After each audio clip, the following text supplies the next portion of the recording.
ভ্রমণ পিপাসুদের জন্য নতুন এক সম্ভাবনার দুয়ার খুলে দিচ্ছেন প্রযুক্তি উদ্যোক্তা ইলন মাস্ক। একের পর এক অবিশ্বাস্য সব উদ্ভাবন দিয়ে চমকে দিচ্ছেন পুরো বিশ্বকে। এবার আবার মেগা টানেল তৈরিতে নাম এলো তার।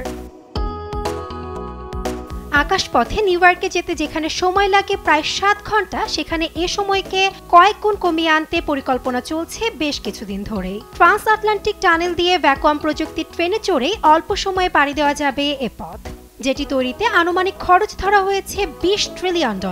কিন্তু স্পেস এক্স ও টেসলার প্রধান ইলন মাস্কের দাবি, প্রস্তাবিত মূল্যের চেয়ে কয়েক গুণ কম খরচে এ টানেল তৈরি করতে সক্ষম তার কোম্পানি। সফল এ প্রযুক্তি উদ্যোক্তা সম্প্রতি এক পোস্টে জানায়, পানির ভেতরে ট্রেনে করে মাত্র 54 মিনিটেই পাড়ি দেওয়া যাবে এ দীর্ঘ পথ, যেটি ঘন্টায় 3000 মাইল গতিতে চলতে সক্ষম। মার্কিন সংবাদ ম্যাগাজিন নিউজউইকের এক প্রতিবেদন জানায়, ভ্যাকুয়াম প্রযুক্তির তৈরি টানেলে চাপযুক্ত বাহন ব্যবহার করে ট্রেনের গতি ঘন্টায় 3000-এরও বেশি তোলা সম্ভব। তবে মাস্কের প্রতিষ্ঠিত বোরিং কোম্পানি এখনও আনুষ্ঠানিকভাবে এই প্রজেক্টের সাথে সম্পৃক্ততা নিয়ে কিছু জানায়নি। এর আগে মাস্কের বোরিং কোম্পানি লাস ভেগাসে তৈরি করেছিল হাইপারলুপ টানেল, যেটি 1.7 মাইল দীর্ঘ। এর প্রধান লক্ষ্য ছিল ট্রাফিক ব্যবস্থা স্বাভাবিক রাখা।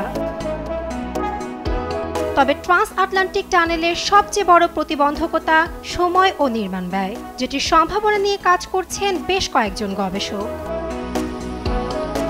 2013 সালে প্রথমবার ভ্যাকুয়াম প্রযুক্তি ট্রেনের ধারণা দিয়েছিল ইলন মাস্ক। সাম্প্রতিক সময়ে তার পোস্টে অবকাঠামো খাতে নতুন দিগন্তের সঞ্চার হলো। নাসরিন আক্তার, নিউজ ডেস্ক, দেশ টিভি।